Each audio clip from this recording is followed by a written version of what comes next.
So mga sir, yan, pauwi na tayo. Ay, salamat, walang ulan. Ayan oh. Pakita rin yung liwanag. Ay, nakauwi rin ng tuyo.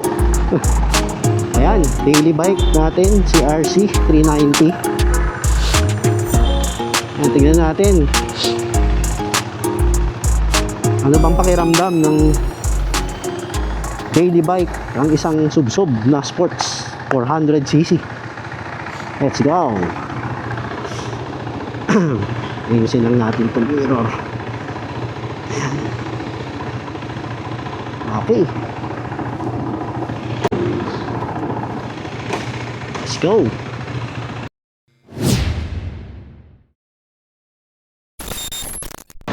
So na ngayon medyo traffic.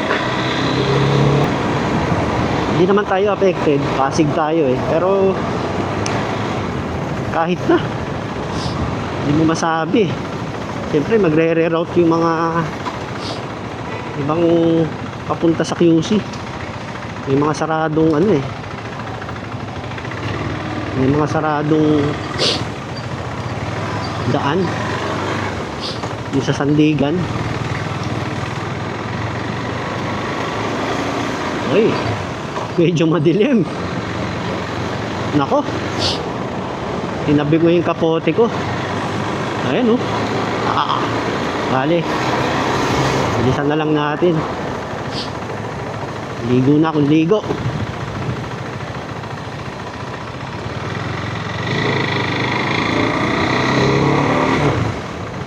Ligo na akong ligo. Total, maliligo rin naman ako pag uwi.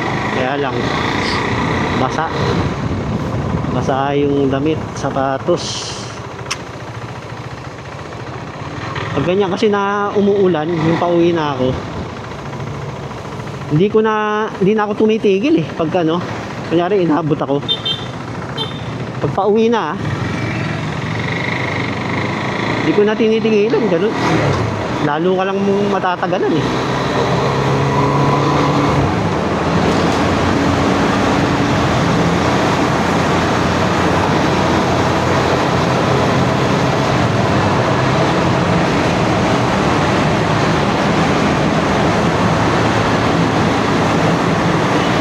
Pwede ba ang sports bike pang daily? Siyempre pwede. Wala namang hindi pwede eh. Kahit nga 600cc pang daily mo, nasa sayo yan. Wala naman hindi pwedeng pang daily yan. Hindi, nasa sayo. Kasi sanayan lang yan eh. Ayan no, mula ever since sports bike na yung pinande-daily ko eh. Yung una kong motor is si CBR 150, CBR 150R. Natagal nung bike ko na yun sa akin, 6 years. Pinande-daily ko yun. Ito, yan, kung ano yung nakikita nyo ngayon, si CBR 150 dati to. Ngayon, nag-upgrade tayo sa mas higher CC. Siyempre, ganoon naman talaga eh, di ba? Pagdating ng panahon, kahit gaano mo kamahal, pag gusto yung motor mo, mapapabili ka ng ano, mapapabili ka ng iba. So either bebenta mo siya, mag-upgrade ka, o mag-a-add ka. In my case, binenta ko siya kasi binala ko na ito na lang yung pan-daily ko eh. Namili ako.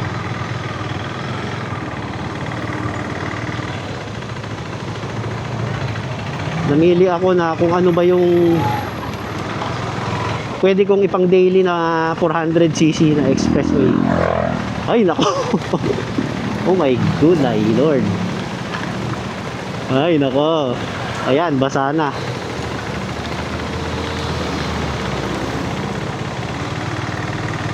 Diyos ko po. Diyos ko po.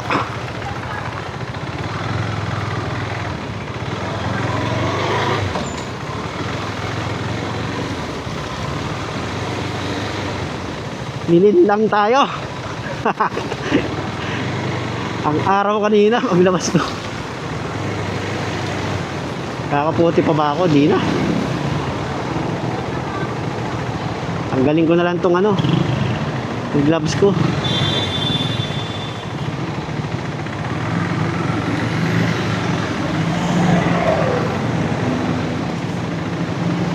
Wala, mukhang ano lang, namasalang eh. Oh. Wala na. Ito madulas eh, yung mga ganito. Yung mga saglit lang umulan.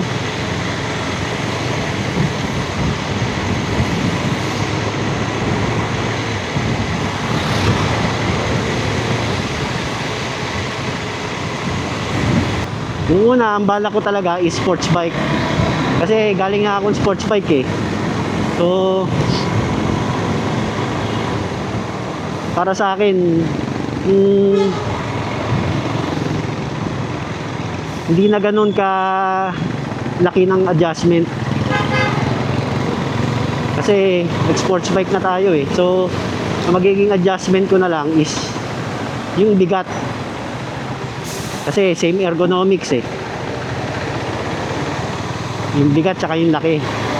Although hindi naman nagkakalayo ng bigat to tsaka laki ka sa CBR, konting-konti lang difference. Di mo naman ganong ramdam. Ang ramdam sa kanya is yung pagkayuko niya. Si CBR kasi medyo upright. Ito yuko talaga. Talagang sporty. Si CBR touring eh. Sports touring eh.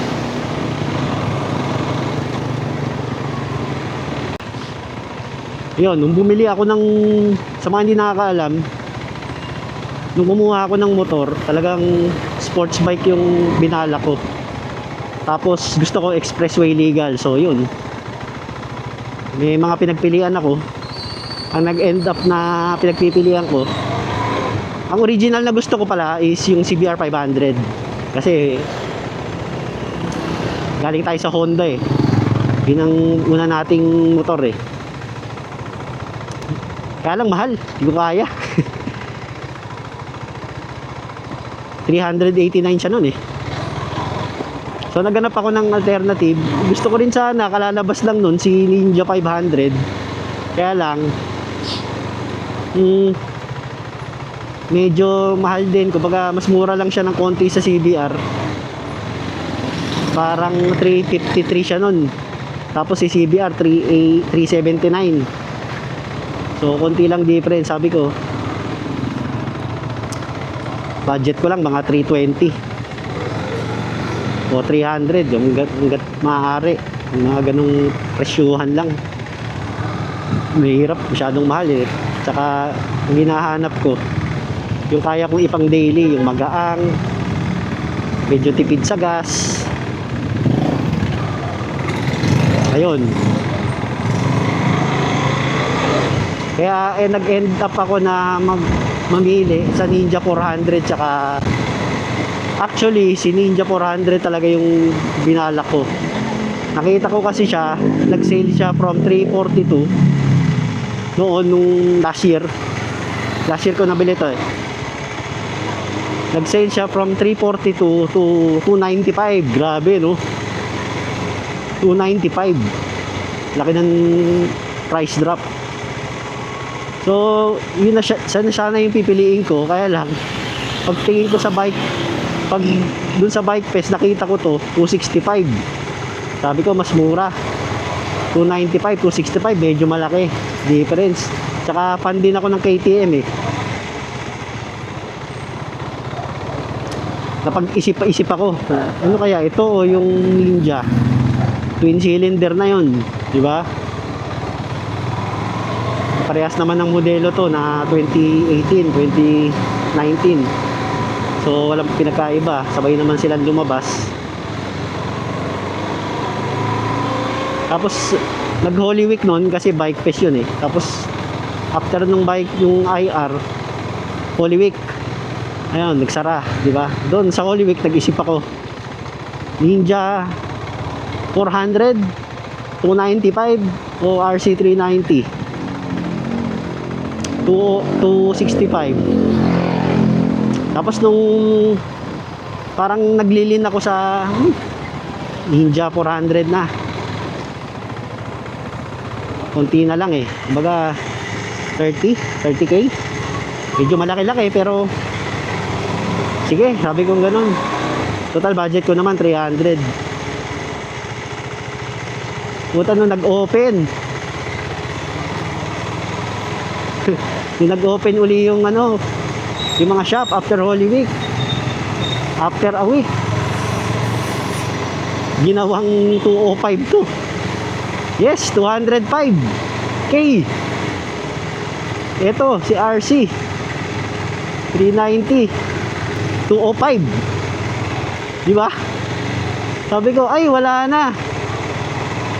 Tapos na ang ano, boxing. Alam ko na kung ano bibiling ko. Total, fan din naman ako ng KTM. Tapos 205. Para lang akong bumili ng ano, R15. Diba? Yung R15 na bago, nasa 190 yata eh. Diba? Mga ganun. Dagdag na lang ako ng 10k. RC390 na eh. Sabi ko, ay, panalong panalo. O di yun. Dito tayo na uwi. Diba? Ganun naman ang ano eh. Pag bibili ka eh, kung saan ka masaya at saan ka makakamura. Ay, grabe.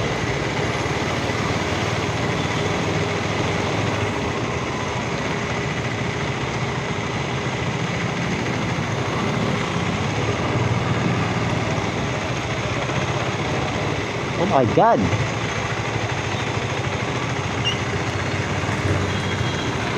Ay.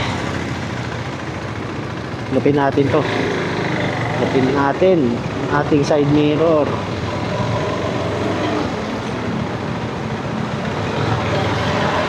Makasagi tayo. Lord, please.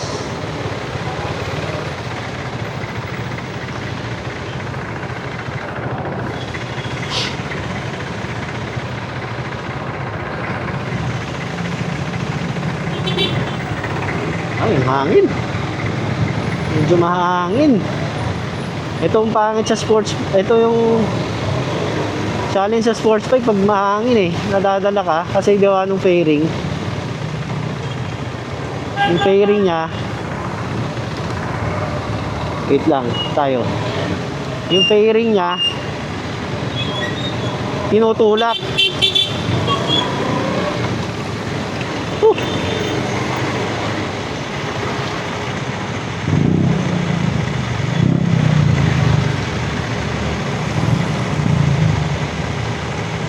Na, basa na ako. Buti tumigil.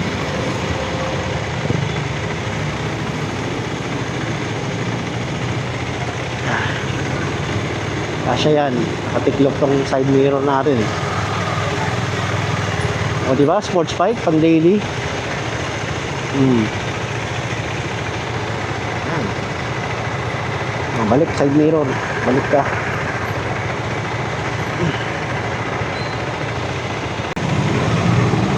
Yan, go na.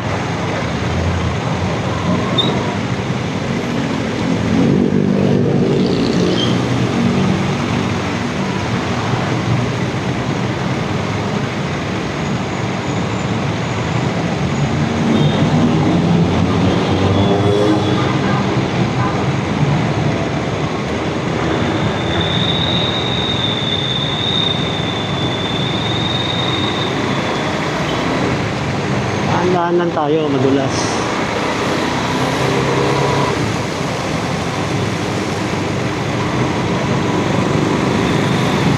Actually mga sir,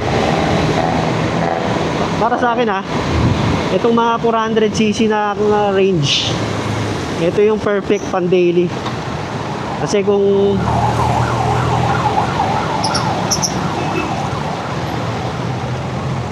kung commuter ka, may option ka mag-expressway. Kung talagang commuter ka,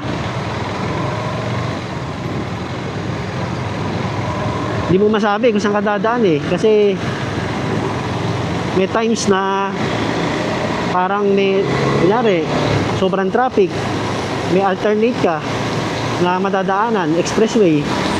Diba? Kumbaga, pwede ka. Hindi tulad nung dati, nung naka CBR ako, lagi ako sa ano, lagi ako doon sa bayan-bayan, di ba? Kahit gaano ka traffic, singit-singit. Kaya napaisip din ako sabi ko, gusto ko mag long ride na naka expressway, at the same time gusto ko yung big bike ko na expressway bike ko na kaya ko ipan daily, hindi masakit sa bulsa, sa gas, magaang, madaling isingit yan, oh. Actually magaang tong RC390, kaya isa to sa nagustuhan ko sa nagustuhan ko sa kanya yung gaang niya. Tsaka single cylinder siya, dahil single cylinder siya, matipid siya sa gas. Hindi tulad nung mga twin. Yung Ninja 400 medyo malakas sa gas yun kasi ano yun twin cylinder yun mas malaki yung makina niya although given naman na talagang mas ano siya, mas highway legal talaga yun, yung mas maganda siya sa mga long ride talaga kasi mas mabilis siya mas may power ito naman may torque. Gusto ko dito malakas ang torque, kulang man sa top speed yung torque niya, talagang sumisipa mauuna ka pag singitan. Ganoon naman pagka panday daily mo, di ba, mas kailangan mo yung torque kesa sa top speed. Top speed di mo naman napapakinabangan. Sa papel lang maganda yun pag sinabi top speed niyan 200 o 200 sa papel top speed, pero hindi mo naman nagagamit yung 200 yung torque magagamit mo talaga yan, mga singitan mo, kailangan mo mag-overtake. Dun maganda to si RC. Grabe traffic agad.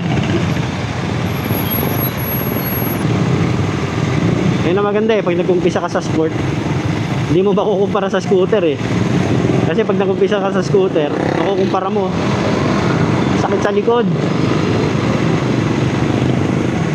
Yung ganito ko relax, nakukumpara mo agad kaya ayaw mo na, di ba? Ako kasi nagsimula sa sports kaya wala akong makumpara hindi ko siya kaya at isa ko parang normal lang sa akin kasi wala akong basihan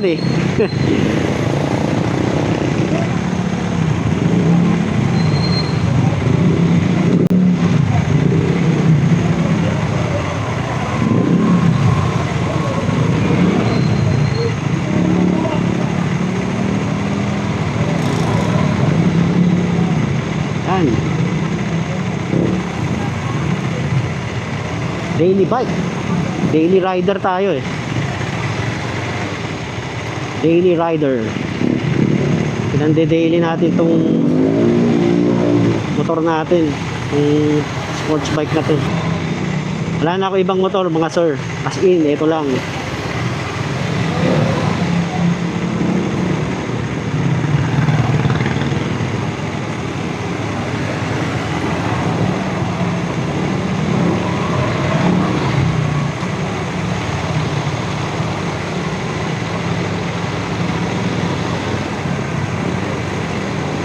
Pero kung ako may budget, kunyari medyo malaki-laki budget ko,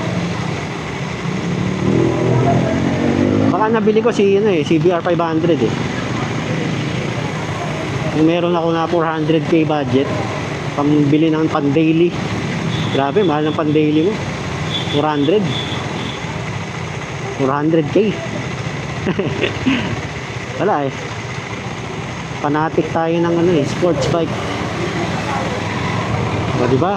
Masingit, pan-daily, magaang siya Ito maganda sa KTM, mga 390 nila. Kahit yung Duke 390, magaang. Sarap ipan-daily. Putik-putik, ang motor. Nilinis lang kahapon, lunis ngayon Ay, nako. Balik tayo dun sa modelo na to, guys. Yung binili ko to, brand new to sa Kasa. Sa mga hindi nakakaalam. As in, 0 kilometer nung nilabas ko sa KTM, Kasa ng KTM sa Makati. Last year, 2024. Nung binili ko to, available din yung ano, yung bagong RC, yung orange blue. Wala pang GP edition nun eh. Tapos ang pinili ko, ito, kasi pareha silang price eh. Kaya napaisip ako eh. Pareha sila ng price, 205.